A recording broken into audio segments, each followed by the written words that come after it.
What is going on, guys? Welcome back to Tactical Foul. My name is We're back. Tigo.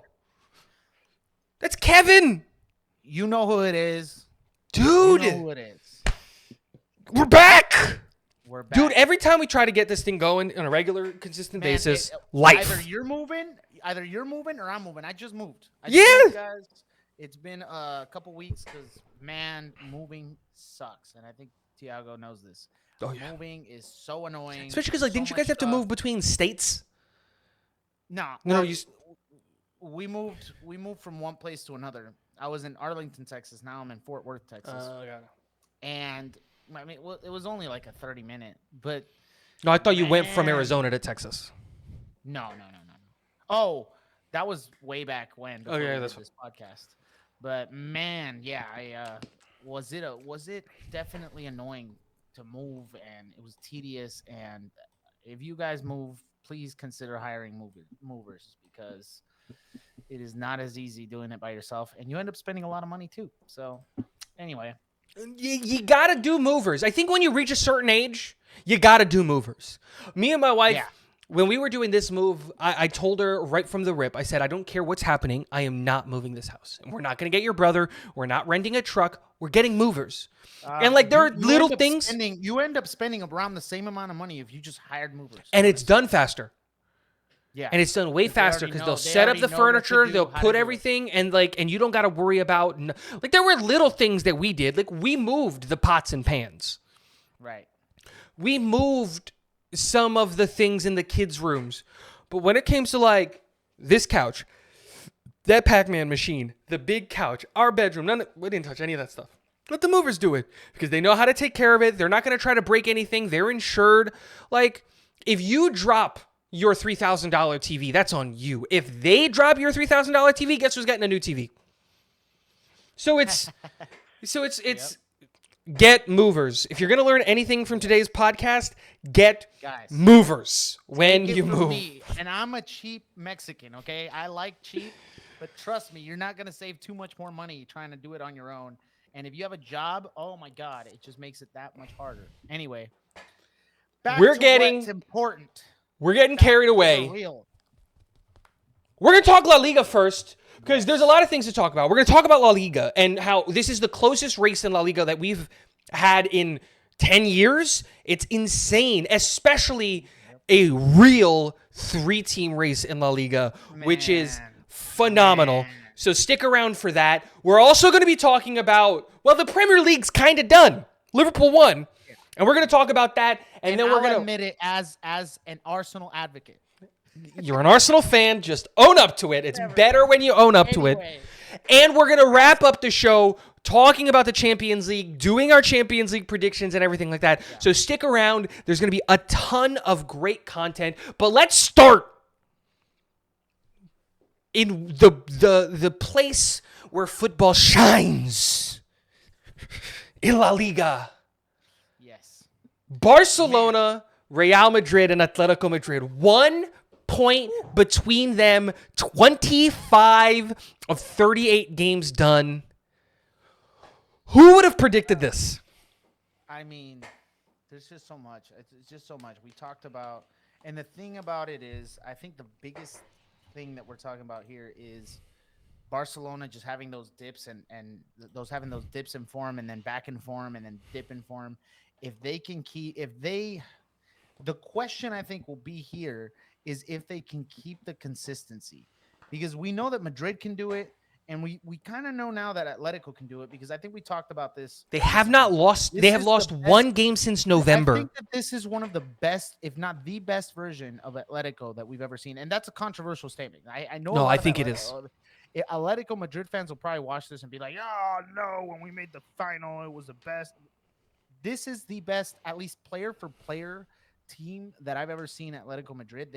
They are so versatile. They can change styles. I mean, we just saw it against this game against Barcelona, man. As soon as, and I told you this earlier, as soon as Sorloth went in, the game changed. Mm-hmm. And the way they were playing changed. And it just kind of, we had a 4-2 lead. And then suddenly it turns into a evaporates. It's just like unpredictable. Honestly, I'm shaking my legs for the second leg.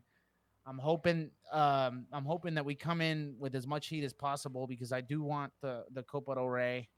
Obviously, not as much as other competitions, but it's an important competition because if you don't win the Champions League or if you don't win La Liga, at least you can say you won a trophy, right? Trophy.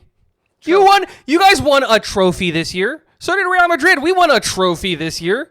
But like, I get what you're saying. The Copa del Rey is when we talk about the main trophies. I mean, even though the Copa del Rey is third on that list, No, it still matters. It still matters. It matters, especially if you're talking about Spanish teams, because in the Premier League, when we talk about the FA Cup and the EFL Cup, I mean that's two cups. I mean, does it matter which one you win?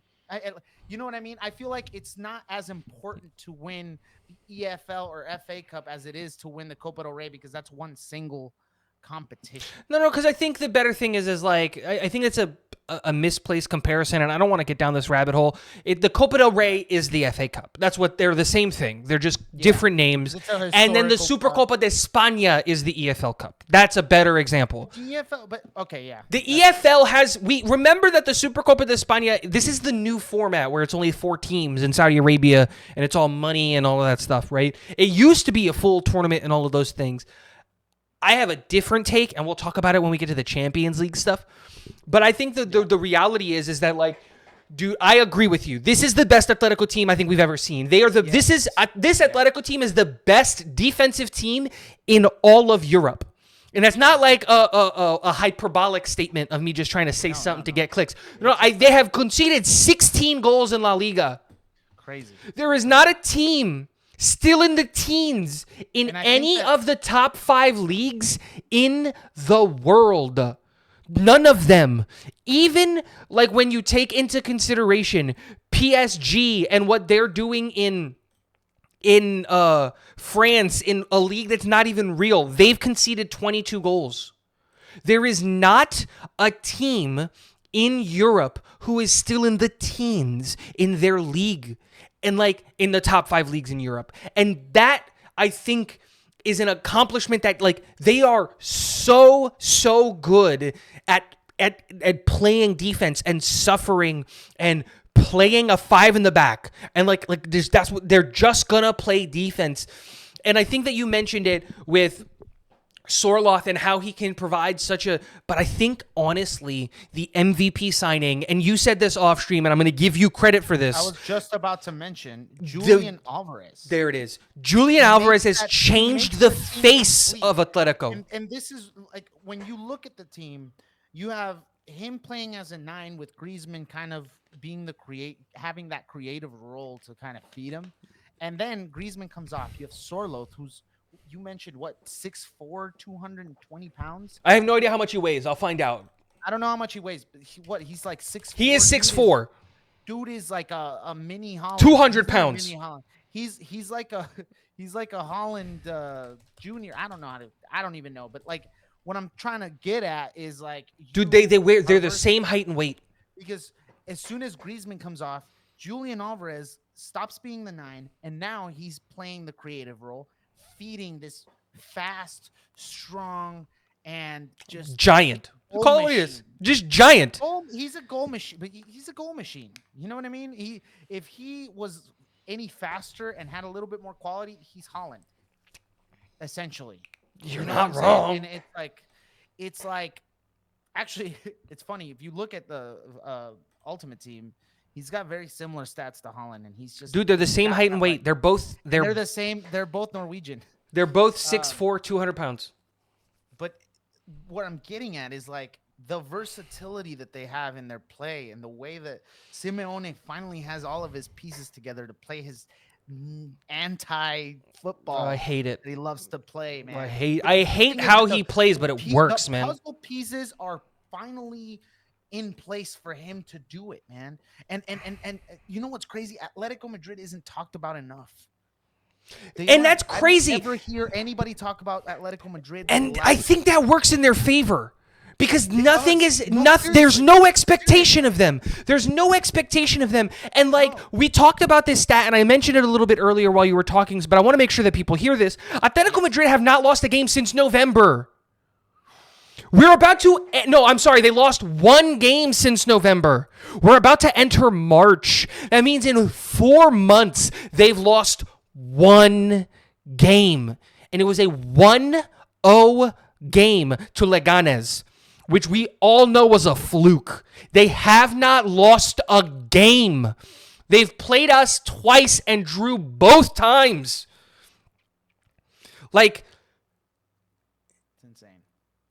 it is absolutely wild what they're doing. And the fact that they're doing it at the same time, like, I think the team of the three that deserves the most credit here is Barcelona. Because Barcelona, when we look at the squad, should not be in that same conversation, in my opinion, as Real Madrid and Atletico Madrid. Because I think both Real Madrid and Atletico Madrid are vastly deeper than Barcelona. And I think we see that when Lamine Yamal doesn't play. Because if Yamal doesn't play, you guys can't win. Like, he is so key to how you guys play, which is a massive, massive credit to Lamine Yamal and the talent that he has. But what Hansi Flick is able to do with this team and the way that he gets them to play and to press, it's super fun. It's an attractive style of football. And so, like, we were talking about this off the podcast, and we were talking about how, like, when you guys play, you're either scoring 5 goals or no goals. There's no in between. Yeah, and it's wildly inconsistent, and finding consistency is going to be, but it's so much fun because it's just like, you never know what you're going to get out of Barcelona. You never know.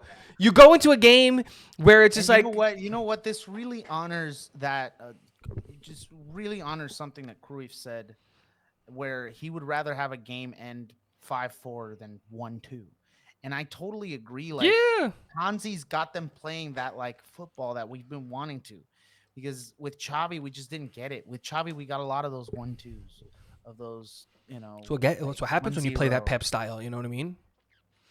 So robotic, playing from the back and building up slowly. It's the Pep style, and the thing about Pep that I think has changed a lot is he no longer, because he doesn't have the players to risk, kind of like how he did, and Hansi.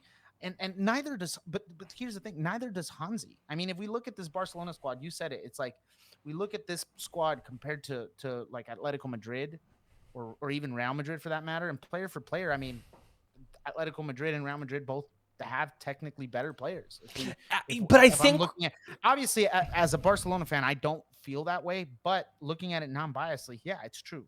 You guys have a lot more quality players and depth. We do, and depth. Like, Sorloth isn't starting for Atletico Madrid. But what's crazy is Hansi Flick, even with this squad, risks that high line, and he gets a high reward. And yeah, you also get that, like, you know, risk. Benfica game. High reward. Yeah.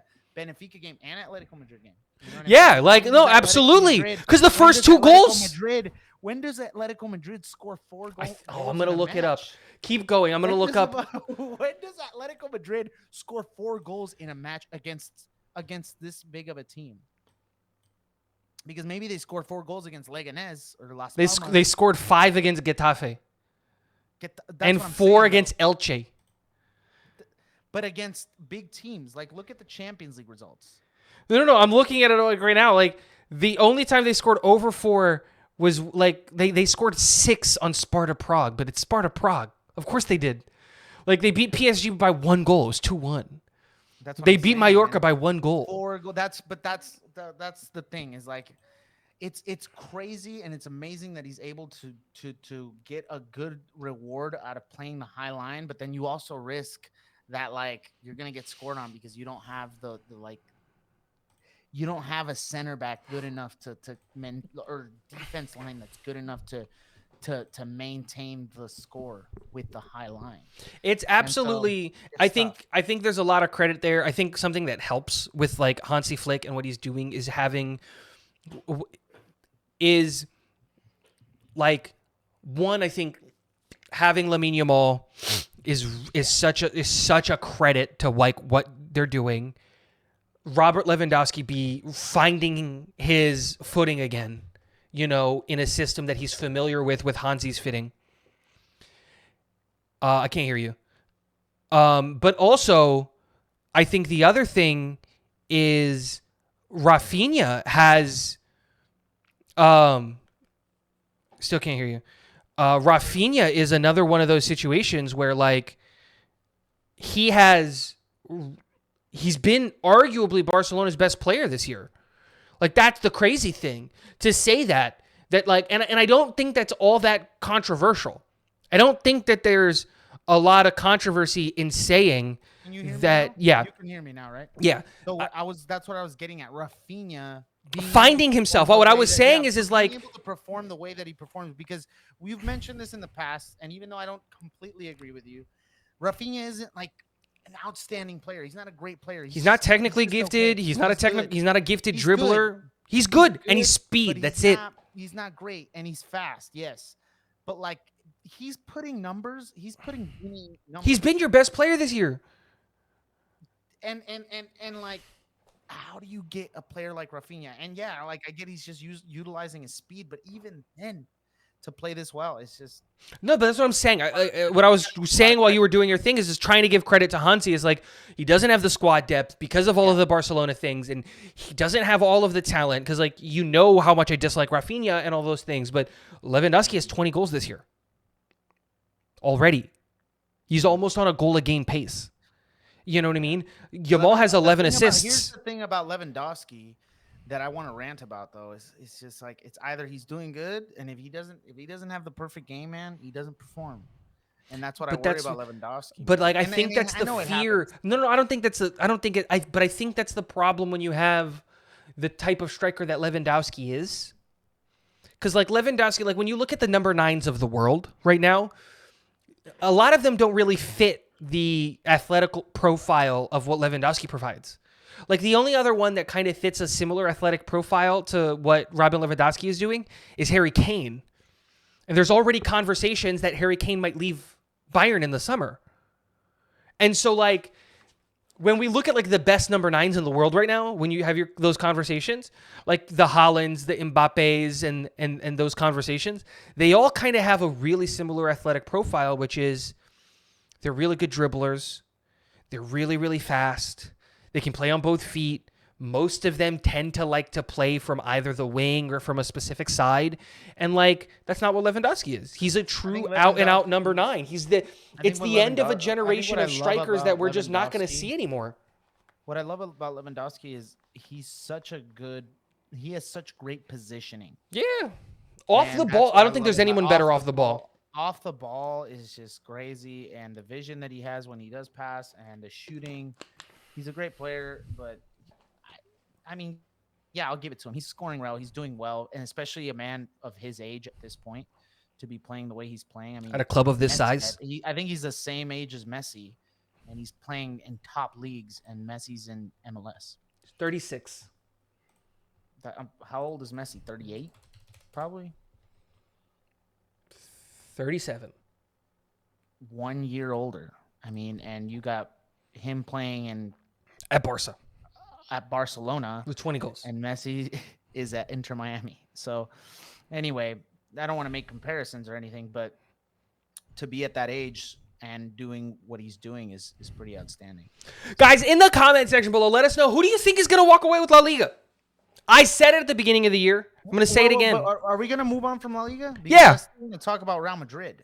Oh, if we want, okay, cool. Let's talk about Real Madrid. I want to hear your rants on Real Madrid. I don't really think that there is I don't think I really have a big rant about Real Madrid. I said it. Raves. What about raves? Like I said it at the beginning of the year. We were looking at a Madrid that wasn't performing, and now we got Kylian Mbappe just doing amazing things. The highest goal scorer this year. You guys found a revelation in Asensio. You got Alaba back now. Like, tell me, man. Tell me. My thing is like, I guess there wasn't really much for me to say because this is what I expected. But this is what I expected. But is your belief? My belief never went away. My belief never went away. Whoa. Your belief went away for a little bit there. No. It dipped. It dipped in the Champions League. Dipped. Not in La But Liga. not just in the Champions League. You were No, telling I me, said like, we were going to win. I have never backed down from we were going to win La Liga. If you look at every conversation that we've had and every text message, I've always said Real Madrid are going to win La Liga. Because I don't think, even with all of the... I just ranted and raved and gave positive things about Barcelona and Atletico Madrid and all of those things. And I believe those things. And I truly, truly do. None of that still, in my opinion, accumulates to what Real Madrid is. And here's the thing, and people, like, I don't understand why people don't, like, understand this about Real Madrid. We do this every year. That's true. That's every year. We're not every good year in September, and then in January, we're the best team in the world. Like, that's what we do. And that's why I hate them. No, I understand, but, like, dude, we did this last year. People have such short memories. Like, people were talking about, like, Jude had a slow start. And there was this... People were calling for Ancelotti's head at the beginning of last year. Because they were like, we lose Benzema. We don't even sign a striker. And how are we going to do this? And we don't even have a real number 9. And this midfield diamond isn't going to work. About Florentino, and you said something if he doesn't... But that's about the center backs. Center backs. Different thing entirely. But if he doesn't get any center backs this summer, are you still... No. We're going to get a center back this summer. It's not Saliba. Well, we can have that conversation a little bit later in like a different podcast. Yes, I think Saliba's going to come to Real Madrid, but like we're getting a center back. We've already heard reports from the GOAT himself that Real Madrid are going to bring in help defensively and GOAT, not just Fabrizio Romano. Everybody knows the GOAT. Everyone knows who the GOAT is.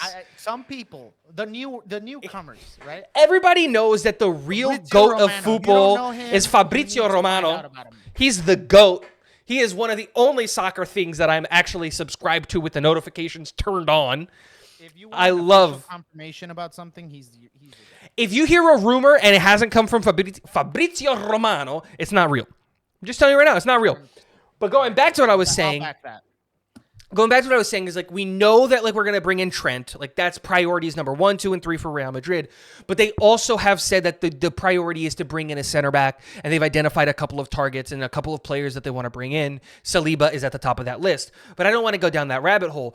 But I think that you're right. It's just like, look, the front four have finally seemed to figure out what they're doing. Kylian Mbappe is scoring at an unprecedented rate.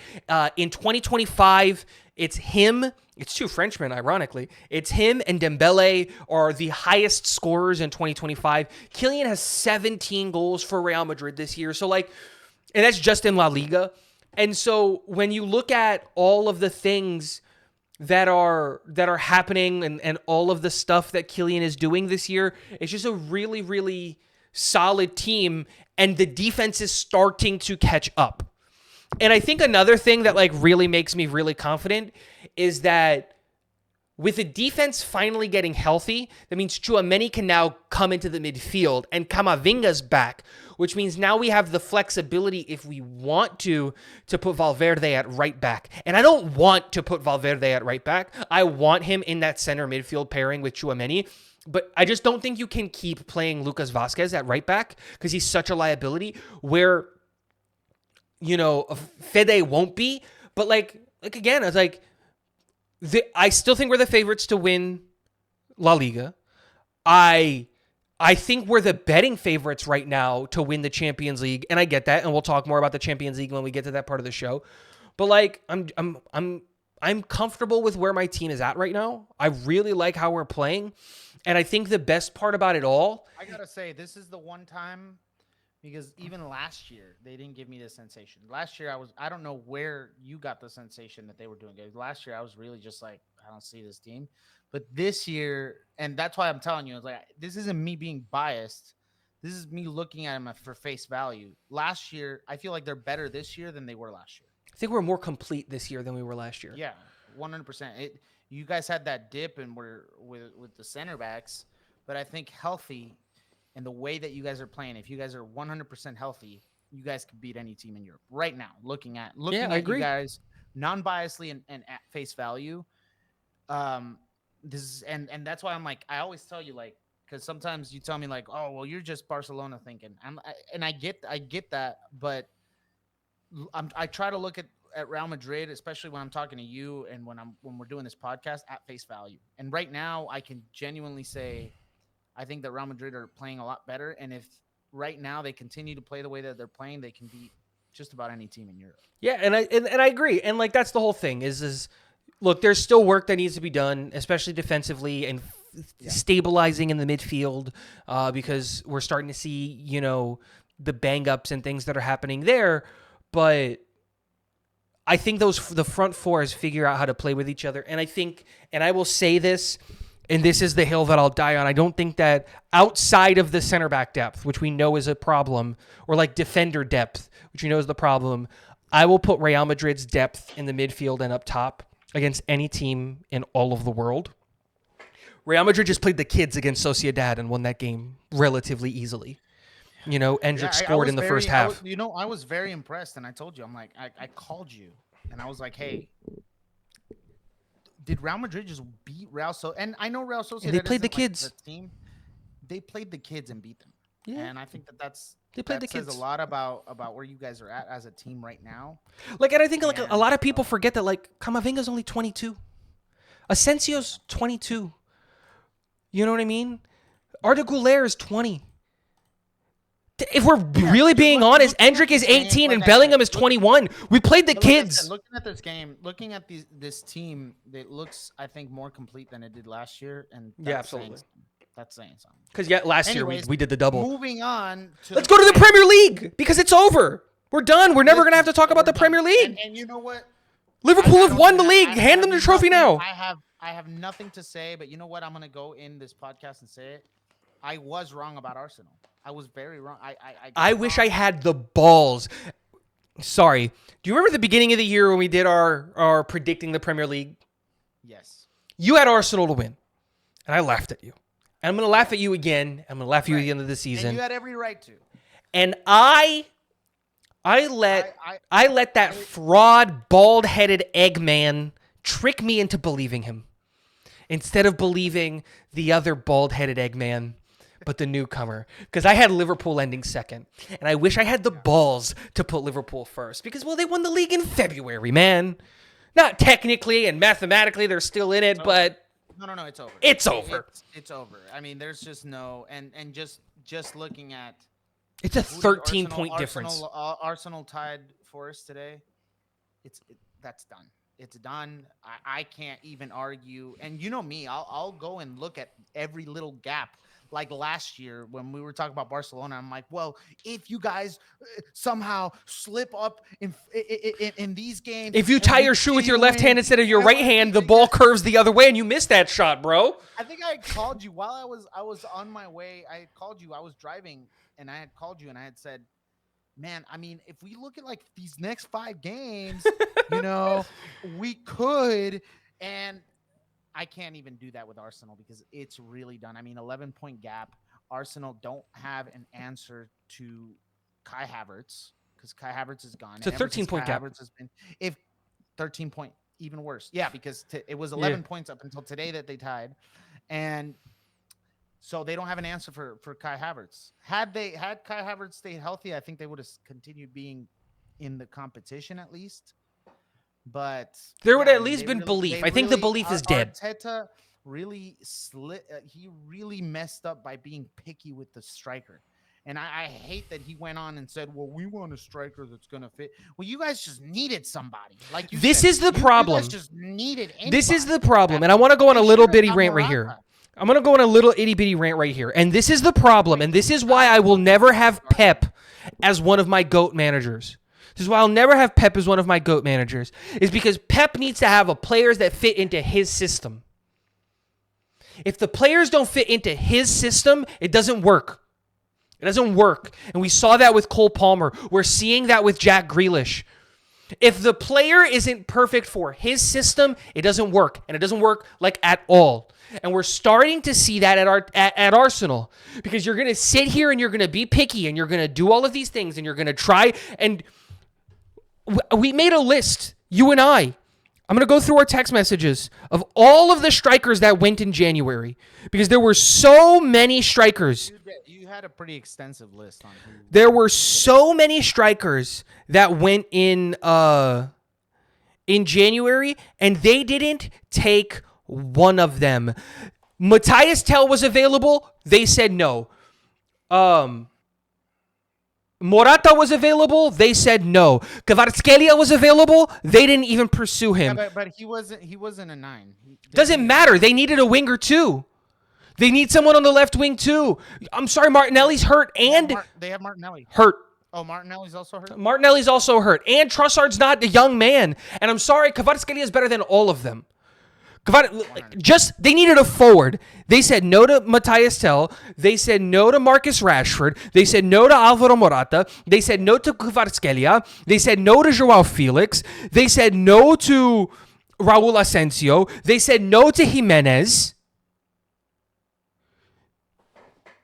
I'm like, and that's not even counting the fact that John Duran left, Kolo Muani left, and then, like, dude, you just needed a striker. And then you put this fake bid to Watkins at Aston Villa. And then it's just like, this is the thing. And it comes back to the whole Pep thing, and we're starting to see this. I've been screaming this from the mountaintops for Arsenal for 4 years. I want to counter at Totally. But we're also starting to see this at Chelsea. Chelsea started off the year hot, then they fell apart, and it's all because it's too rigid of a system. Yeah. And if the players don't fit that system, they just don't work. And there's no flexibility in that system. And that is why, in my opinion, Carlos the GOAT. Because last year we were playing without a striker and a 4-4-2 diamond out of nowhere, and it worked, and we won a double. And this year we're playing a 4-2-3-1. And the year before that, we played a 4-4-3. A 4-3-3, sorry. And that's the point. You should be able as a club that, like, especially Manchester City, who's one of the top clubs in Europe, Arsenal, who believe they're one of the top clubs in Europe, to be able to have your system adapt to the players that you have.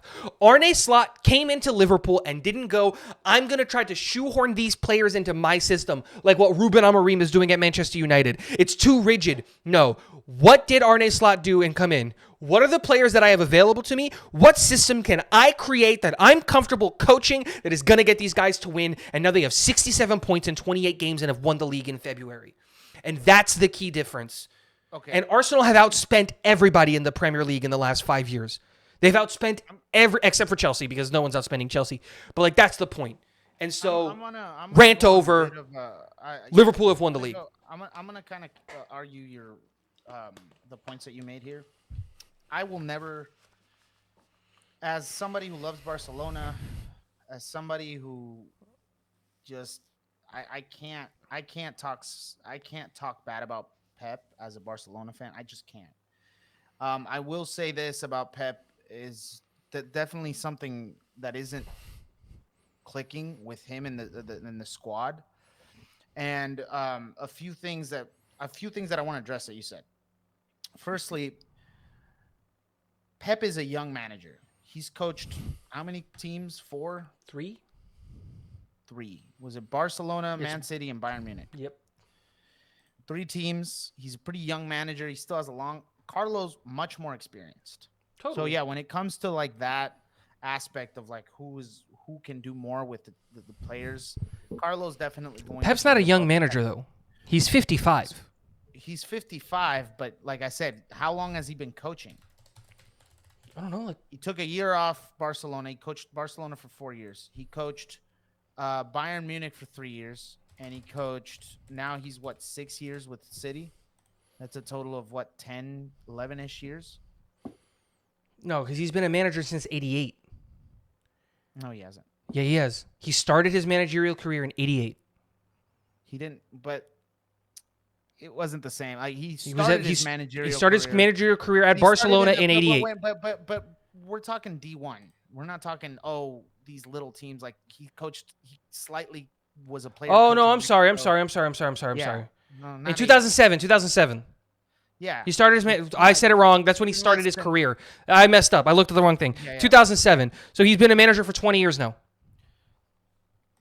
Almost that's not 18 years. That's not a small amount of time. Well, I know, but compared to Carlo is the Carlo's been coaching for what 30 years now, 40. Carlo's been coaching for 30. a long time, and he's coached a lot of teams. Yeah. Okay, so yeah, a much more experienced coach, and Carlo isn't the kind of coach that like Pep.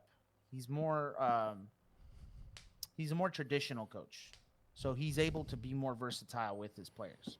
And the only reason he's, I think, more tactically now is because of his son and like different factors that play in there. Anyway, I don't want to go too into Carlo. I just want to make my point that like Carlo has more experience than Pep. One. Two, when you talked about Arne Slot, I feel like, and don't get me wrong, Arne Slot is what he's doing with Liverpool is good, but he walked into the perfect storm, Totally. in my opinion. Totally. Because It was a you perfect got team. players, you got a Salah that I have, man. But that's on I have him. Never, no, not necessarily, because I think Salah's trying to prove a point. And I But think like that you can't it's remove the making manager him- from that. Salah's about to win a Ballon d'Or, Okay, and he so was you're never telling in the me- conversation to win a hold Ballon on. d'Or with Klopp. But with Klopp, Salah was still good. But Totally. it seems Not this like- good. It seems like he's much but I don't think it's because of Arne Slot. I feel like once we see, and I feel like he walked into the perfect storm, and yes, he put in his. But how can you he put in separate his that? thing. We saw Salah under I mean, Klopp we for like can't- we 7 can't- years. but How we can you can't look at- separate that but the we- only listen, thing that changed was but the we manager? can't look at Arne Slot right now as, oh, he's so good, he's so good. He's doing good things. No, I'm not saying Doesn't that. really The point I made was the reason that Slot was able to come into the Premier League with 1 year without spending on any players. Liverpool did not buy a singular player in the summer or in January, and was able to take a Liverpool team that does not have the athletic Gravenberch. profiles. They did buy Gravenberch. Not in the summer. They did not buy a single player in the summer. They bought or him in the summer. They did not buy a single player in the only player they bought in the summer was Mamardashvili, and they sent him immediately on loan back to Valencia. That is the only player that they have purchased this year. Gravenberch came in. Oh yeah, he did. I thought he came in Nope. in the summer, but yeah, you're right. Okay, And that's the anyway. point. He came into a team that he did not get a single opportunity to change that roster. And now we're literally talking about Mohamed Salah being the Ballon d'Or front runner. And I don't think that that's a wild thing to say. Listen, You listen. can't Hold separate on, that hold on. from Before you the go on, manager. Let me finish. I think even then, I mean, we look at when Pep went into Bayern, he didn't buy a lot of players.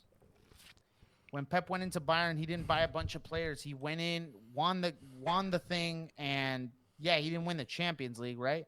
But like had a good team, did what he needed to do, and that's kind of what Arne Slot goes into here. Now with Pep, what I want to say about Pep is I've never seen Pep. Well, one, a lot of things came into factor. I think there's a lot of aging players in that squad. Bernardo Silva isn't playing like he normally plays in the past. Guardiola isn't the center back we thought he would be. Kanji gets injured. Kevin De Bruyne is nowhere near the level he was at. There's only so much he can do, man. I mean, it's just like he lost. I feel like he lost a lot. And though we want to talk about him being a system manager and this and that, I get that. And I get that it's not working out for him this season. But let's not forget how many Premier League titles he won, how many times, he won. He was in the last few of the Champions League. I feel like now because he's doing bad, we're talking about, oh, he's such a bad coach. He's such a bad coach. No. What I'm saying is he's not a GOAT. I don't think he should ever be in the conversation for a GOAT because GOATs adapt and GOATs change. And dominating the Premier League when the Premier League didn't have another team that was competitive. We're talking about a coach. Right now, Carlo is the GOAT, right? And I'll agree with you there because Carlo has a lot of experience. He's able to do a lot with his players. But I think in 10 years from now, we can see where Pep is really at and really analyze his career as a whole. I feel like his career isn't over for us to just be like, oh, well, he's never going to be. In 10 years, though, like, where is he going to go? What is he going to do that in 10 years is going to change that? What and did here's the Carlo thing. do? Where let's compare Carlo's career in his first, 20 years, however long. It's not 20, it's 18 years. So let's look at Carlos' coaching career in 18 years. How many Champions League did he win? How many 3? titles did he win? Like, as a Compared to manager, Pep. he had already won a Serie A, a Coppa Italia, 2 Champions Leagues, and a Club World Pep has Cup with won AC 3. Milan. Pep has won Whoa, whoa, 3, whoa! and he won 1. I'm still at AC Milan. We're still 2007. I haven't finished yet. And then he goes to Chelsea, wins the Premier League, the FA Cup, and the Community Shield with Chelsea. Then goes to PSG and wins Ligue 1. And then comes to Real Madrid and wins the Copa del That's Rey. 18 years though. Yep, this is all within the first 18 years. Wins of his career. Wins By the the time Copa he del was in Real Rey. Madrid, he Wins a already Champions played League. At least when he was in Real Madrid, he was already at least coaching for like 25. Nope. Yeah, he was. When Dude, did he started in 95. When he got to Real Madrid in 2015, that's 20 years. That's 20 years. When he got to Real Madrid in 2015, that's 20 years. We're looking at fine lines. Let me see. He started in 95, and he left Real Madrid the first time in 2015. So that's his first 20 years. So what I'm doing is I'm not counting Bayern Munich, Napoli, Everton, or Real Madrid the second time. And even then, but he didn't start in 90 something. Wait, he started in 95 as a manager. He started managing Reggiana in 1995. If you want to do real, like, 95. So if you want to do a real team, then we can start in 96 when he took over for Parma. Or do you want to start in 99 for Juventus, who's a real club? Either way, it makes it look worse for Pep. And here's the thing. It's not even, I don't even want to have this conversation. I don't think he had as much trophies as Pep in his first 20 years. Count them. Count the trophies that he had as a manager in his first 20 years versus Pep. And it's not, you said 95? He started in 95. As a manager, he had 1, 2, 3, 4, 5, 6, 7, 8, 9, 10, 11, 12, 13, 14, 15, 16, 17. He started in 95, so we're going 17 trophies from 95 to 2015. 17 trophies. And how much does Pep have? Count them. I have no idea. I don't care. That's not the conversation. You're getting caught up in the weeds, and we're going down a rabbit hole that I don't want to go down. I don't care about trophies. Pep is probably going to have more trophies than. That's the only thing we can go. No, you can't, because what I'm talking about is GOAT managers adapt and change and develop and actually do those things, and Pep does not do that. You said that Pep got to Bayern and didn't spend a bunch of money. No, Pep's first summer he went out and got Thiago Alcantara and Mario Götze.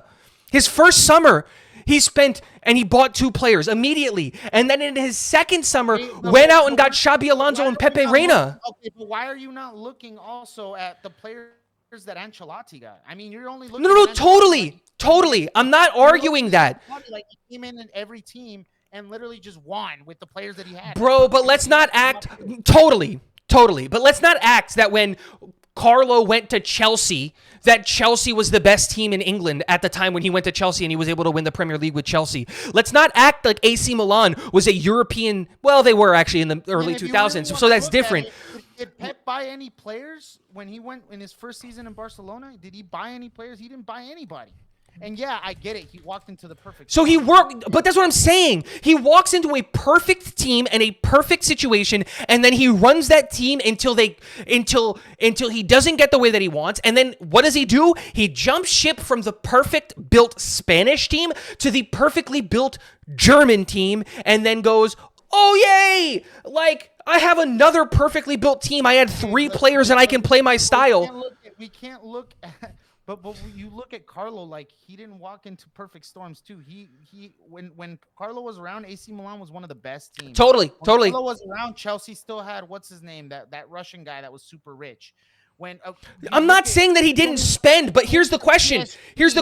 No, but you're getting lost in the weeds. Wait. Time out. Stop going. Because here's the thing. You're getting lost in the weeds. I don't care about the money spent. I don't care about getting players to fit your scheme. You can do that. No. Here's the question. Does the AC Milan team that Carlo managed look anything like the Juventus team that he managed? And do either of those teams look anything like the Chelsea? Yes, he did manage Juventus in 1999 to 2001. Did cup and win a league? I don't care about that. Listen, I need you to listen to what I'm saying. Did the Juventus team look anything like the AC Milan team tactically? In shape, in the way that they played? No, they didn't. Milan didn't look anything like the Chelsea team. Chelsea didn't look anything like the PSG team. If you want to keep having these conversations about managers that are better than Pep, and we can keep going down this one, we can keep having this conversation because Jose Mourinho is a better manager than Pep. Because the same conversation comes in. Did the Benfica team look anything like the Porto team? Did the Porto team look anything like the Chelsea team? Did the Chelsea team look anything like the Inter Milan team or the Real Madrid team or the Chelsea team again or the Spurs team? No, they all adapt. It's not about hating Pep. Pep's style is so ingrained. You're discrediting him. No. He's accomplished a lot of things. He's not a GOAT. I'm sorry. You can't be a GOAT and run the same system tactically, the same tactical system with very, very small variations since 2007. It's 20 years of the same tactical system. Isn't the same team that he managed at Bayern? No, they are. Tactically, they're identical. They're tactically identical, bro. Playing from the back, holding possession, high pressing. Wait, hold on, dude. Hold on, because you're going on a tangent. You're not letting me talk. I need to talk. If you really believe that, you really need to look at those teams because they're not tactically the same. And I recommend you read one of the books that was written about him, where he changed when he went to Germany. In each league that he went to, he had to change styles. So that's not true what you're saying because he didn't change styles. He maybe made some adjustments. Oh, bro, hold on, bro. I'm still talking.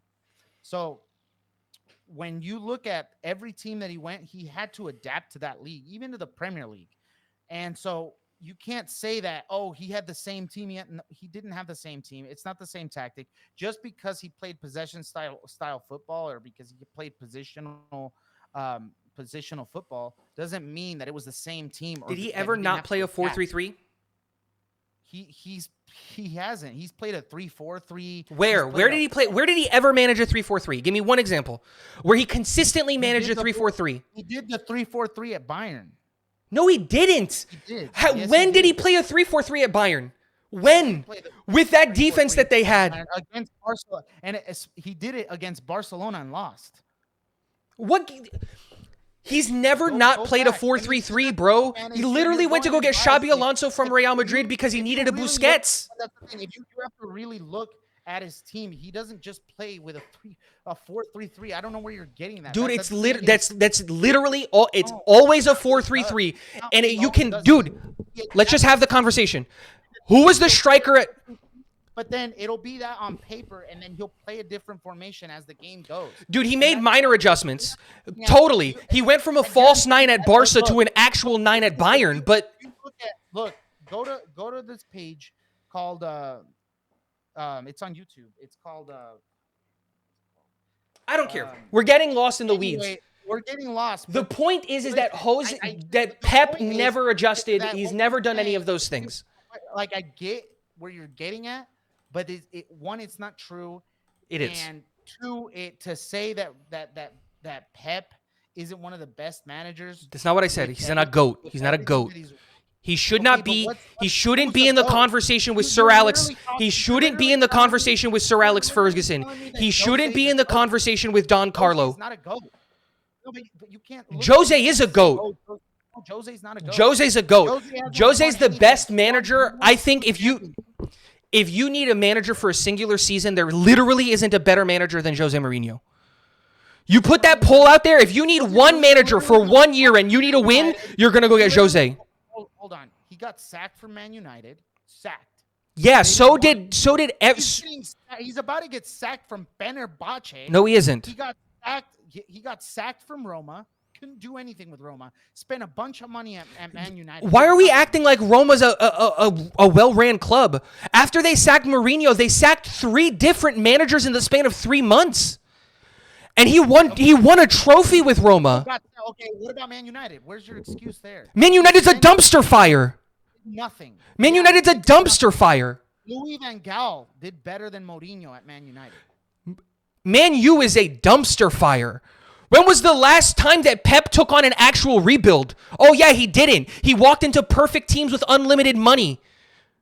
Okay. So if you want to have that conversation, when did he ever build a team? Go look at how much money Mourinho spent at Man United and tell me that he walked into he didn't. I didn't say that he didn't spend money. He had to rebuild Man United. That's what I'm saying. It's like, how are you gonna? Why is it a double standard when? Whoa, it's not a double standard. And then when Jose goes and spends money and does nothing, he's a goat. First of all, I didn't hold spending money against him. You said that Pep didn't spend money. I said Pep did. I never said that was a problem. Whoa. I never said that Pep didn't spend money. You literally said that he went into Bayern year 1 and didn't spend any money, and he did. Hold on.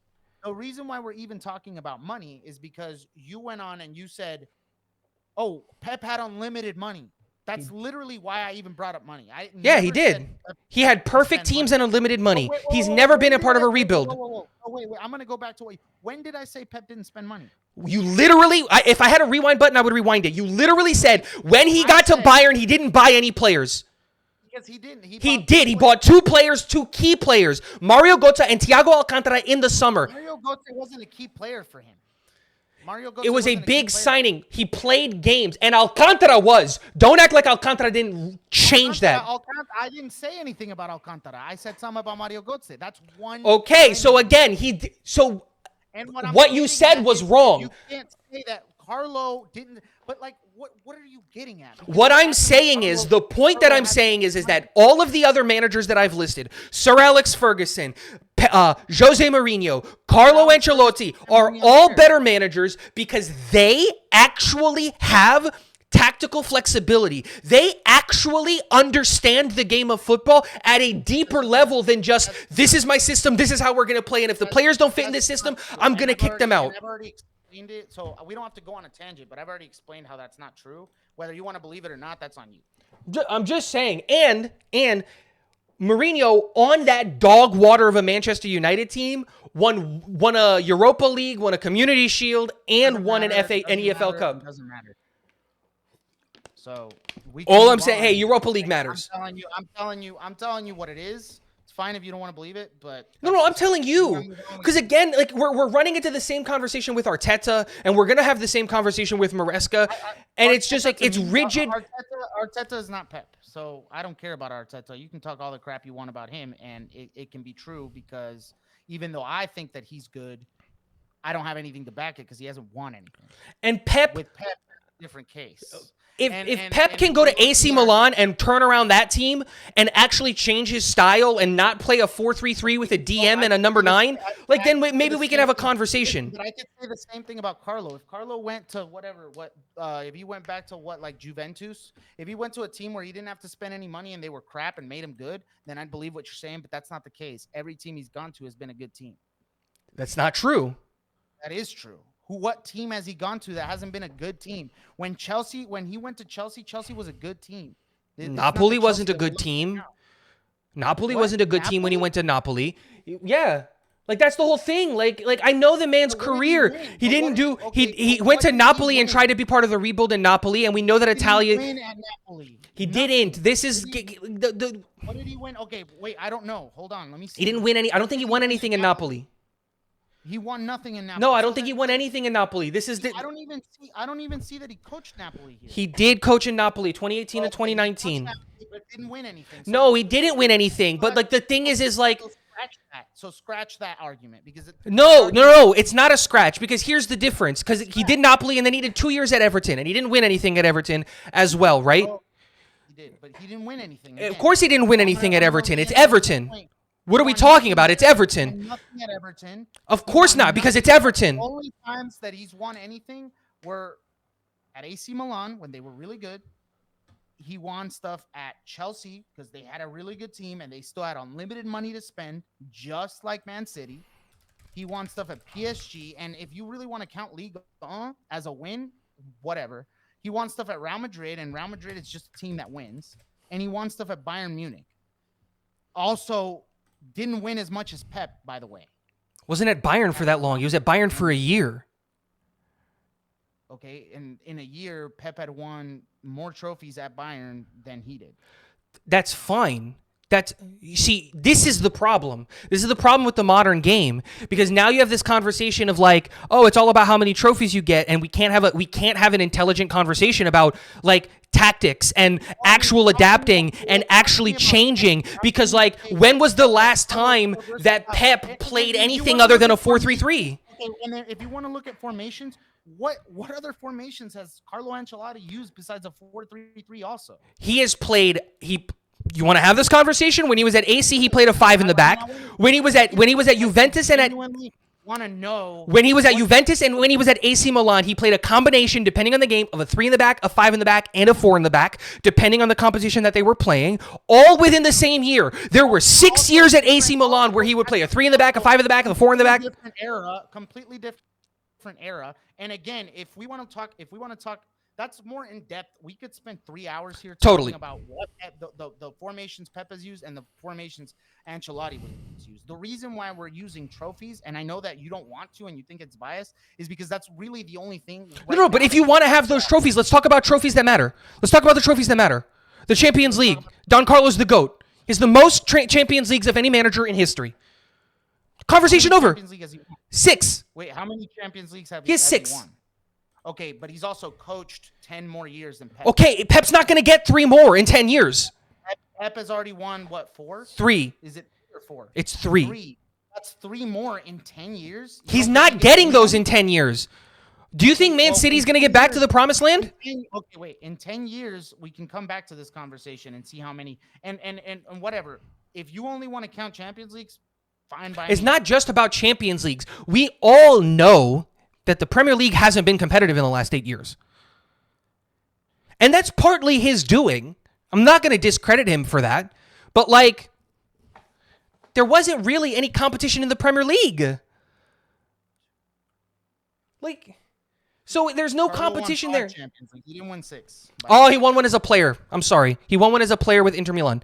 So he has 5. If we want to count the players, No. That's my mistake. Okay, he won one with Inter Milan as a player. He has 2 more Champions Leagues than Pep. But again, if we want to have that conversation, like, and again, 10 more years worth of experience. And if we're looking at it, so he started coaching in, you said 95. So 95. Yeah. He's been coaching for 30 years. 30 years. To Pep's 18, not even 20 yet. Either way, I think the thing that makes a manager good is being able to change and adapt in big ways depending on the clubs and the club, and more importantly, the players that you have. And we've seen that from Pep, that he doesn't have that ability. And if you want the final nail in the coffin, look at all of the players that City have lost. Cole Palmer, gone. Liam Delap, gone. Like, we want to go down the list of really good players that City threw because they can't fit into Pep's system? Hold on. I get where you're getting at, but I'm not gonna sit here and compare like what we're doing right now is we're comparing 2 managers. Okay, so I could go on. But I'm not trying to compare managers. If I knew everything about Ancelotti, I could tell you all the players he missed out on. I could tell you all the players I could tell you a bunch of negative things about him, which is what you're doing. You're just pointing out a bunch of negative things about Pep. At the end of the day, we look at Pep. He's like, for what he's done in the time that he's done it is outstanding. And to really, he's the Messi of managers. He was babied and coddled and given all of the things that he needed to be successful. I'm not here to talk about biased statements. I'm here to talk about the facts and what's there. Those are facts. Dude, he's never been to a bad situation. Pep has never been to a bad situation. Pep has never been to a situation where he didn't have a perfect team and unlimited money. What you're saying is controversial because not everybody agrees with it. So I'm not going to go down the rabbit hole of what you think about Messi or what I think about Messi. I'm not even trying to go down that rabbit hole. I'm just saying it's a really good example. You say you're not, but you just brought it up. So I'm trying to tell you, like, I'm not gonna go down. That's what I'm trying to tell you. I'm not gonna go down the rabbit hole of who was coddled, who wasn't, or what. I'm looking at face value. So we're looking at two managers face value. One has 12 more years of experience and has 2 more Champions Leagues. And not I don't know how many total trophies. I don't know if we want to count the total trophies, but that's everything that we have to go off of. But okay, So if he's I'm not winning gonna trophies sit in the here- Premier League. I'm not gonna. That's the thing. If we want to go down the rabbit hole of, well, he missed out on these players, he missed out on that players, he used these formations, he adapted this, he adapted that. That's what I'm saying. We'd be here for 2, 3, 4 hours, and for what? I'm telling you my opinion. It's okay if you don't agree with it, and it's okay if you have a different opinion about it. But I'm not here to talk about bias of what you think. I'm telling you what I think about Pep. Pep has done great. If you don't believe he's No, he has done great. That's absolutely true. But when he comes up against a GOAT, he loses. Okay, well, We beat him this year. He's beat Carlo Ancelotti in the past. Not recently. Carlo Ancelotti, not recently, but he has. You know what I mean? So it's like we can't really just, like I said. I was just saying, their head-to-head record probably leans Carlo. And when you said Jose Mourinho's the GOAT, how many times has he beat Jose Mourinho? How many times has Jose beat Pep, though?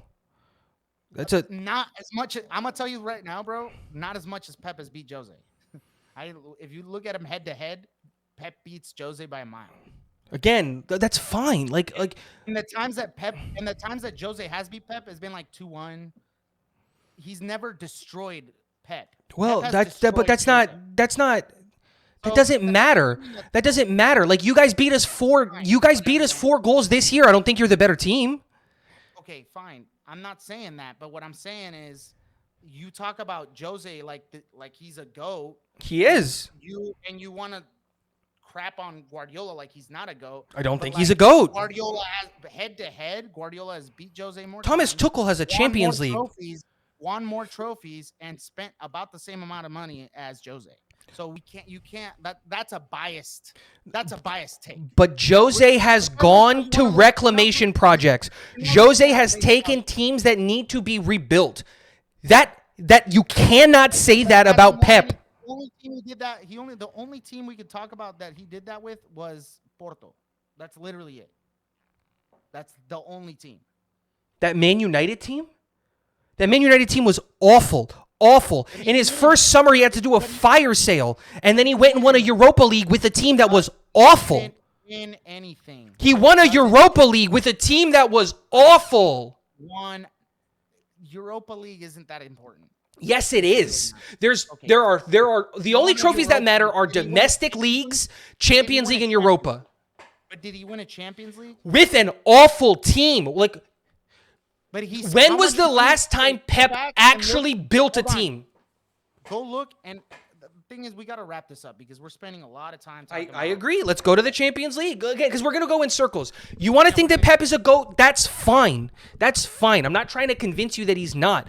All I'm saying is I don't think you can give GOAT status to a guy who has been babied in his career, who has never had a hardship or a hard situation. This is the first time that Pep has ever run into a hard situation, and he's failing. You don't need to go down the rabbit hole. That's a controversial statement. Is it? Are they going to win a single trophy this year? It's not necessarily based on fact. What do you mean, man? I'm not gonna go down the rabbit hole with you. How is that not based on fact? What did I say that was wrong? The reason why is because you act like Jose wasn't also babied. He wasn't. Like, if you want to make, like, it's biased. It's not biased your take on Pep, but you make it biased by going and saying that Jose's good and Pep isn't, because that's not what I said. That is not what I said. I said Jose is was one of the GOATs. He's on the Mount Rushmore. Pep isn't. Dude, like, okay, whatever, man. Like, I'm not gonna go down this rabbit hole with you. You keep saying that I'm saying that he's bad. I have never said that Pep is bad. All I've said is he's not a GOAT. You can be a good manager and not be a GOAT. Like, where it messes me up is you talk about Jose like he is, and because he is a GOAT. Ran into the same situations that Pep did and didn't outperform him. What situation, other than the Real Madrid team, which he underperformed at totally, what situation did he ever run into in Jose's career? Chelsea was not the same. Chelsea was not the same. He wasn't there for as long, and he was successful. And let's not act like he wasn't robbed. Let's not act like he wasn't coddled at United. He was coddled. He had a bunch of money. He spent a bunch. Whoa! Where you're coddled and having money are two different things. He showed up to a United team that was absolutely dog crap and given unlimited funds. It wasn't dog crap, bro. What had United won? Louis van Gaal literally had that team okay before Jose Mourinho went and made it another okay. Literally. Louis van Gaal didn't win anything at United. No, but so that team wasn't okay. So how is it that team was okay and then he goes there and he wins a Europa League and he wins an EFL Cup? He hadn't won anything until Pep got there. What do you mean? They just came back like 2 years prior, winning the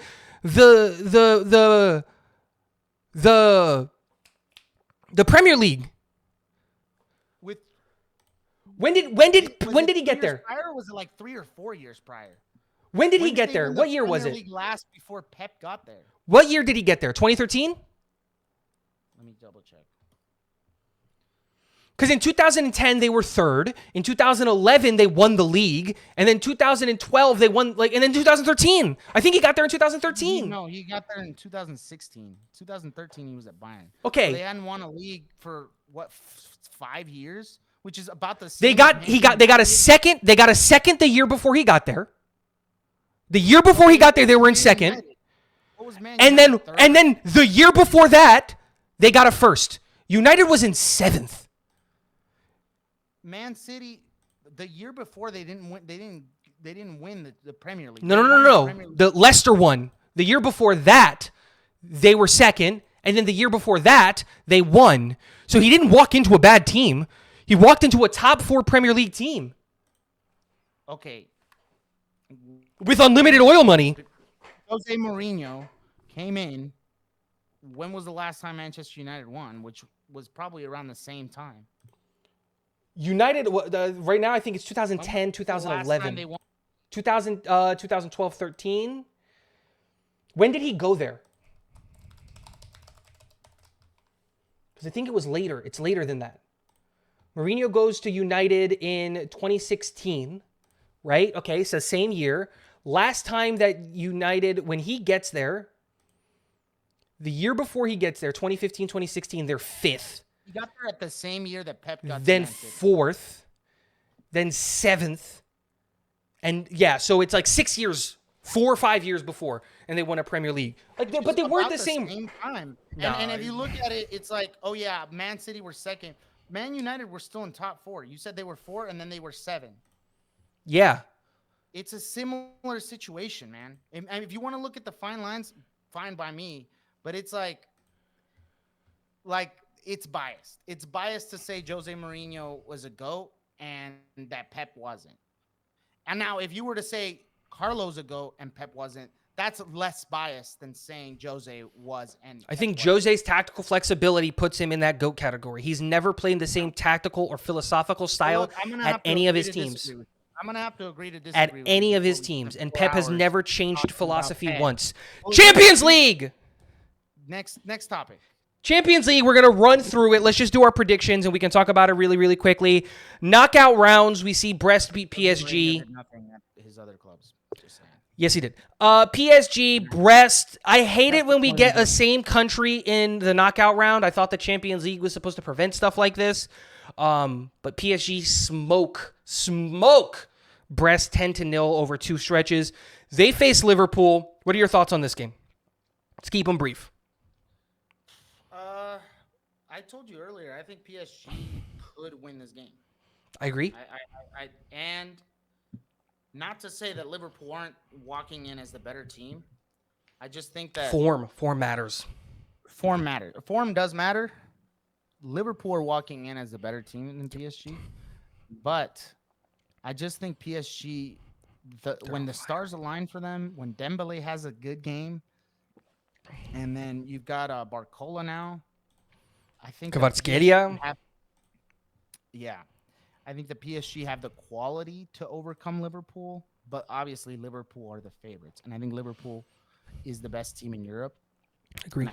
I've double checked the numbers. They are the best team in Europe. Yeah, I agree. That 100% are walking into this game being the favorites. But and as much as I hate to say this because I hate PSG, my love for Luis Enrique is the only reason I'm rooting for them. Literally the only like I love Luis Enrique so much, and I don't want to get into whether he's a good manager or not. No. I think The tone changes if he can do it this year. right. And you told me this. I was like, finally, if he wins something with PSG, we can't say anything. We can't say he's a bad manager, or you can't say that he's not a great manager anymore. Whoa! So is Tuchel a great manager? He won a Champions League. Okay. No, I'm just there's nuance. There's nuance to this conversation. Yeah. I don't want to walk into this like saying No. I'm not gonna. I'm biased, and I'll say this: I'm biased towards Luis Enrique because I'm a Barcelona fan, and I love Luis Enrique because he is such a straightforward guy. Like if you see his press, Such a likable dude. Yeah, always smiling. Like, kind of want to give him a hug, right? Not even that, man. Like he puts the press in their place, and that's what I like about him. But like, I mean, like he does it so politely. He backhands you with the smile on his face. If El Chiringuito goes in there and starts trying to interview him, he's like, "Oh, what? El Chiringuito? Oh yeah, ha ha. Bye." You know what I mean? That's what I love. That guy. Yeah. Straightforward. He's so real, and I think that he's got this team playing the right kind of football that I think PSG needed. And if he can overcome Liverpool, I think he has the capability to go and win the whole damn thing. If he gets it, he gets to the semifinals. I think you're right. I think the only team that could stand in his way is Real Madrid. I agree, and unfortunately, they would have to face them in the semis. We'll get there, but I think like what you said is absolutely true. PSG, since the turn of the new year, are on fire, and I made this joke before in our group texts, and I'll make it again. Dem Pupu has turned into Dem Pele. Literally, that's it.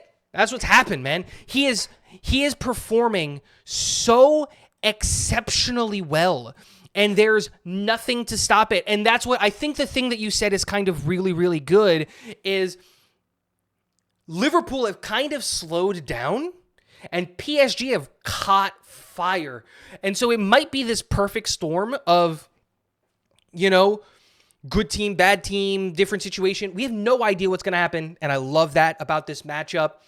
Another matchup that I think is actually more intriguing than people are giving it credit to, Aston Villa Club Brugge. I think we're not giving enough credit for Club Brugge for doing what they did, going out there and beating Atalanta. They're not talked about enough. The way that they did it. But also, I do scoot this way. Aston Villa, sorry. And I do think, Aston Villa are going in as favorites for this team, man, you got to give credit to Club Brugge. I think it's a lot closer than people anticipate. No, it is, but Aston Villa, I mean, it's fair. I think it's fair to say that Aston Villa are walking in this game as favorites. No, I agree with that statement 100%. And like the thing that I find so interesting about that is the fact that I think too many people are looking Premier League club. They're obviously advantaged. And I think too many people hype up the Premier League way too often, but that's a conversation for a different podcast in the summer. But what I will say is Club Brugge is playing in such a way that I think can really give Aston Villa some fits. I think Aston Villa come out, but I also did want to mention really quickly, I do love what we're seeing from Aston Villa here, doubling down, going all in, going out and getting Marcus Rashford and Marco Asensio, and they're doing everything and turning down what was a disrespectful offer from Arsenal for Ollie Watkins. Like, they believe that they can do this thing, and I think Unai Emery is an excellent manager. And I think that he is in a position to like really make some noise. I don't think they have a shot of winning it, but Villa can make some noise. And if they make some noise, I think that we can maybe start having a conversation about Villa being a potential landing spot for top level talent in Europe. And so, like, if you can't make one of the big five clubs of Europe, which are like, Real Madrid, PSG, Barcelona, Bayern Munich, Man City, there's a good to fair chance that you have Aston Villa in that same conversation of like the Arsenals of the world and the Madrids of the world and the Dortmunds of the world and the Leverkusens of the world. You know what I mean? So I love that matchup. Moving on to the other side of the bracket, Bayern Munich barely overcome Celtic just to run into their biggest rivals in the Bundesliga in Bayer Leverkusen. Again, I wish that it wasn't like that because I would have loved separating Where is it. Bayern Leverkusen right now? Second. Speaking the Bundesliga. Second. They're chasing Bayern.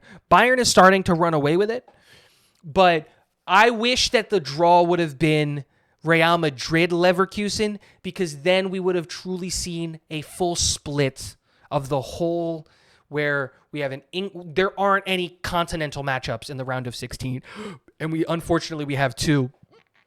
But who do you have as a favorite going into this? Is it Leverkusen? Are you banking on Xavi? Do you think it's just a flash in the pan, or do you think Bayern is going to do Bayern things? Xavi, I don't know why he has this like way of overcoming Bayern. Like Bayern's his.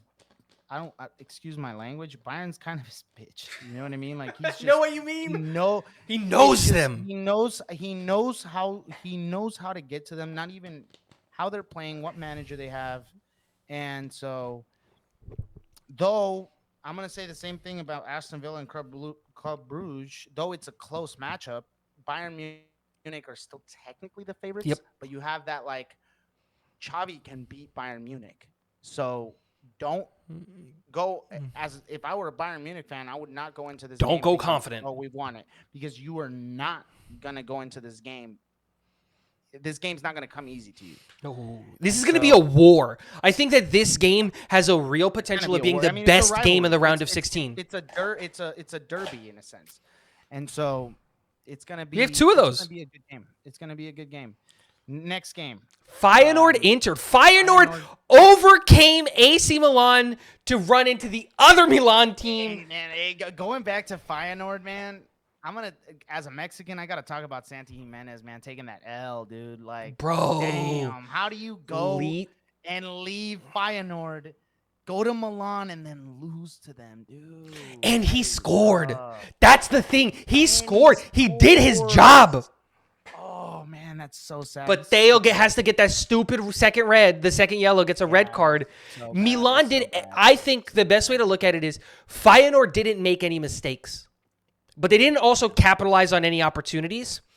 Milan made all of the mistakes. I think Milan lost that game more than Feyenoord won, but people are sleeping on Feyenoord a little bit. Look, I think Inter should be the favorites going into this match. I think Inter are one of the best teams in Europe right now. Maybe this game won't be as close as Bayern and Leverkusen, but it's a thing of like Inter also has to be cautious, but they are totally.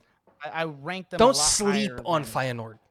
Don't sleep on Feyenoord, but Inter should be able to get past. Yeah, this is one of those games where it's just like, look, you don't sleep on Feyenoord. You take them as seriously as you should be. But I look at it like last year's Champions League. It's like, look, don't sleep on Dortmund, but like you're Real Madrid, you should be able to handle Dortmund. That's what this game is. Staying on your side of the easiest part of the bracket, the easiest bracket I've ever seen in my entire life. I don't think so. BVB Lille is kind of a nothing matchup. These are two teams that aren't doing anything in their domestic cups. Like, this is the only thing that they're fighting for, which does have an opportunity to give us, like, just haymaker after haymaker, you know what I mean? But also has the opportunity to just kind of be really boring. Yeah. I have Lille winning this game. BVB is just in too much disarray. There's fired a manager. I was going to say, Dortmund is just such an unreliable team. So I kind of agree with it that I would give Lille the edge on this one because, I mean, Borussia Dortmund is just that kind of team that, like, they're flying. You want to root for them. And they're just, you want them to be good, and they keep disappointing you. Imagine being a fan of theirs. Like, actually. I would hate to. Anyway, next game, Barcelona versus Benfica. Yeah. And I gotta say this, man. All right. I think you said this when we talked earlier. It seems like it's a matchup that Barcelona should comfortably get past. But let's not forget comfortably, but like you should. Let's not forget Benfica can put up a fight. Y'all, this is a rematch. This is a rematch. This is a rematch. And you know what's? I feel like this match was done so on purpose by UEFA, man, because they saw how well we played it. We played with them in the group, or well, in the table, or whatever you want to say. But man, I mean, I don't want to go into this game confidently because No, I don't think anybody all should different walk into teams- any of these games no, confidently. any of these games. I do think Barcelona are the favorites, but I do Sure, want to absolutely. be very cautious. And the thing about it is, what I hate about this part is, who do we face if we beat them? Inter? No, you face. They That's what I'm Inter saying. win? You face Lille. Oh, face Lille. Okay. Like I'm saying, like you guys were handed a semifinal. Like, cause like I think on that paper, I think that Inter in that bracket is the only team that can get past. they're on that side, but you would only face Inter in the semifinal. Like the semifinal, I think you guys face a really good I think team, we whether have- it's we have a Munich or we have a fairly Leverkusen. easy path to the semifinal, fairly, because no game is easy in the championship. No. Yeah, but what I Out mean of- is out like of you all- have wait, the but wait, easiest I'll path. say this: out of all of the teams, we do have the easiest path, Yeah, and the only team in our side of the bracket that I think can beat us is Inter. I agree. I don't see any other team. I getting would past put us. Leverkusen in there. I think you That's go. a fair one. That's a I fair think take. I think that if you go up against Inter, I would take Inter as the favorites to win that game. But if you go against Leverkusen, I think I would take y'all as the favorites to win that game. But I think that both But of don't those sleep on teams can Bayern. beat you. Don't sleep on Leverkusen. Don't sleep Yeah, on exactly. And we're really, this is going to be kind of obviously because this is the league phase of the Champions League. So like we've never seen a Champions League play out like this. But we have an opportunity to see some really, really good games. Last side of the bracket, Arsenal versus PSV. Dutch teams showing up and eliminating Italian teams. And I love Arsenal. Feyenoord knock out Milan, PSV knock out Juventus, and the reward Arsenal.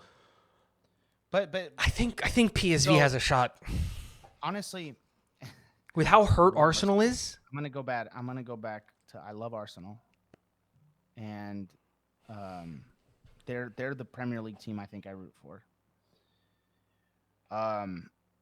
But they're not good enough to beat PSV. I don't think they're good enough to beat anybody at the moment, at least not in the Champions League. So I think it'll depend on gonna how have to PSV approach this game. I'm going to pick Arsenal because I love Arsenal, and this is. I also think biased, Arsenal win. But man, do Arsenal have it hard? Who do they go up against in the quarterfinal? We'll talk about them in a second. I just wanted to really quickly with PSV. Like I like PSV, and I think that they're really, really interesting and really, really fun. But I just think that they're going to really, really Who is it? struggle going up Lang? against. Lang Yeah. is a hell of a player for them, dude. Absolutely, Lang 25 is years old. I gotta say, Lang is one of those ballers, man. Totally, I hope but like, I hope that one day he goes to a big club because he's a baller, dude. absolutely, and he's only 25. He can make that move. He's a baller. He's a baller, dude. Just watching some of his just watching the game, he's a difference maker. Ironically, he should Straight up. probably He's a go to difference Arsenal. maker. They need a left winger. I don't want to talk about. But Arsenal no, but like what I was gonna always say, get my face planted whenever I talk about Arsenal getting players, man. what I will say is this: I think Arsenal have the best center back pairing in the world right now with Saliba Gabriel. I think that's one of the best center back pairings in the world. I know defense wins championships, but if you don't have one player that can score for your team, it just Dude, you hold out till the end and you hope you win on pens. Like that's a strategy. We did that to City last year. And you've said this in the past that's not feasible. That's not. No, it's not sustainable. That's not an actual strategy. It's not an actual strategy. This whole set piece thing, like No, it's just not sustainable. But like it would be, and the thing is, it would be if they had a player that can score goals for them. in open play, yeah. You know, if they were able to score goals on set pieces, and they had a guy that was scoring regular goals for them, Just a tap and merchant. Arsenal would be good enough to win the Prem. I agree. Been saying it for a while. They don't. But This is going to be you're a fun right. matchup. And then the last matchup, Madrid derby, Real Madrid versus Atletico Madrid. I didn't want this one, if I'm being honest. I did not want this matchup.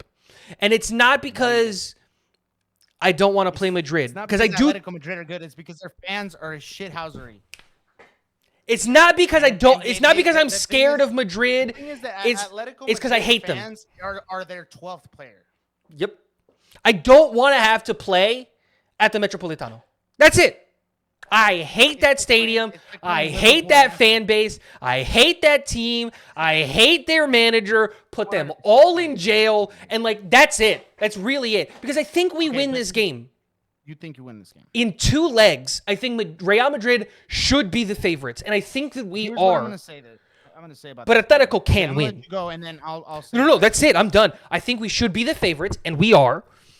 But at no point in time should you sleep on Atletico. This is not the game to run the kids out. Let me put it like that. These are your ones. You put everything on the line on both of these games because you get the break in the quarters when you face PSV or Arsenal because neither one of them can beat you. Atletico Madrid can beat you. So you got to take this game seriously. And I know that Don Carlo will have them ready for that game. So I'll say this about this game. I think that I obviously I do think Madrid are favorites because Madrid in the Champions League, no matter their form, no matter their players, no matter anything, are always going to be favorites in the Champions League. I'm always going to say it's our competition. Any team, even if we were talking about Liverpool, or us, and we've beat you guys already. Even if we were looking at that and saying, I would still be like, Champions League, Madrid favorites. So it's crazy that it's and this is just me, and this is me trying to speak at face value. Yeah. So what I will say about this game, you guys have to put on, and here's where you guys have such a disadvantage, man, because you play the away game. The second leg is the away game for you guys, and that's what sucks. So you guys have all of your chips to put in on the first game. Right? Am I wrong? No, Because you're the right. first game You're is right. on the Bernabeu. The second game's in the Metropolitano. Playing Atletico Madrid in the Metropolitano, dude, it's so hard. Especially for us. It's so hard. It's so fucking hard. I'm sorry. Excuse my language. You're going to have to bleep my language out. It's so effing hard. And it's just... You have to survive it. You really That's have it. to... I think that if Real Madrid can go in with a good result, that's the thing, though. If you guys can go in winning your first leg, you guys win it all. I think the key to that game, because I don't want to dwell on this game too long. The second game, the 2 legs, mm-hmm. is Madrid need to get a goal early. We can't let Atletico drop into their 9 in the back formation that they love. You know what I mean? Where it's just Griezmann and Julian Alvarez with 9 people in the box. Atletico Madrid do very well, though, is score early. And that is, but like I'm saying, like this, and we like to concede early. Like this is the thing. This is a matchup. This is, I think, the best matchup in this first round. It's either this one or the PSG Liverpool one. Atletico scored two goals on us in 7 minutes. Yeah, you guys also play. You also start your line at the top of their box. So, like, let's not act like we're the same. But that's the thing, is that they're so dangerous on the counter. They're almost. That's what I'm saying. Let me say this: they're almost as dangerous on the counter as Liverpool. But that's the point. We can't let them score early, because if we let them score early, what happens is it's a snowball. It's what we saw against y'all. They come in, they do the set piece in the first minute, they get the goal. Then they drop into the box, and then 15 minutes later, the ball gets booted up the field, and you're not catching Griezmann and Julian Alvarez, and boom, boom, boom, boom, they're up 2 goals. And then they can drop into the box, and then you guys became Barcelona. And you just, was it 3 set piece goals? You know what I mean? Like, just started scoring set pieces. It doesn't even matter, man. I'm just pissed off we even freaking tied that game. That game was incredible, though. I still have it as game of the year. That game was awesome. 4-2 up, man, and Atletico just, I don't know. As someone who wanted both teams to lose, that's exactly what happened. And I told you what they did, right? They put in Sorloth, and they changed their. Changed the whole game. And though I do believe Real Madrid are favorites, Atletico have a very good chance of winning this. No, I agree. I think that this game is more even than people think.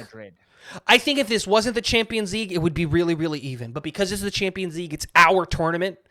You know what I mean? Yeah. We have the advantage there, but that's it. It's like an advantage in psyche, and that's it. I'm going to go back. I'm going to reiterate that what happens in the first game dictates how the second game to what is going to who the winner is going to be. Absolutely. Let's run through the bracket really, really quickly. Liverpool, PSG. Who do you have winning? PSG. PSG for Villa or Bruges. Who do you have winning? Villa.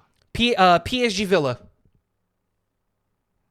PSG. Madrid or Atletico? I'm going to go Atletico. Arsenal or PSV? Arsenal. Atletico Madrid or Arsenal? Atletico Madrid. PSG or Atletico? Atletico Madrid. Barcelona Benfica. Barcelona. Lille BVB. Lille. Barcelona Lille. Barcelona. Bayern Leverkusen or Bayern Munich? Leverkusen. Inter Feyenoord. Inter. Leverkusen Inter.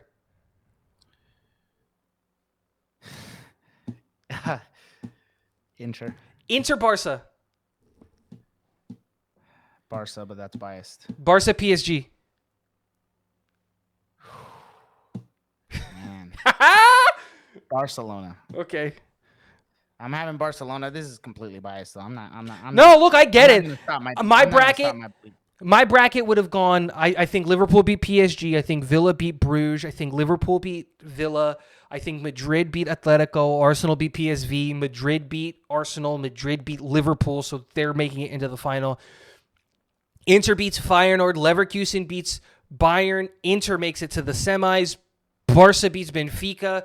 Lille beats Dortmund. You guys beat Lille, and then you guys lose to Inter, and it is a Real Madrid-Inter final with Real Madrid winning.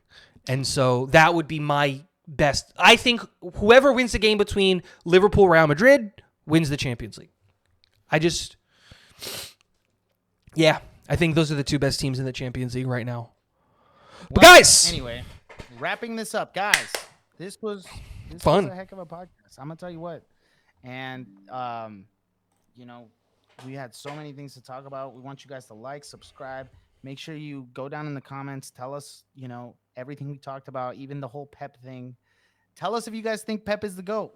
Tell us if you don't think Pep is the GOAT. Tell us if you think Jose's the GOAT. And tell us not the GOAT. That's Don Carlo. Who do you guys think will win the Champions League? Please like and subscribe. Put your brackets in the comment section. Put your brackets in the comment sections. And until next time, this is Tactical Foul.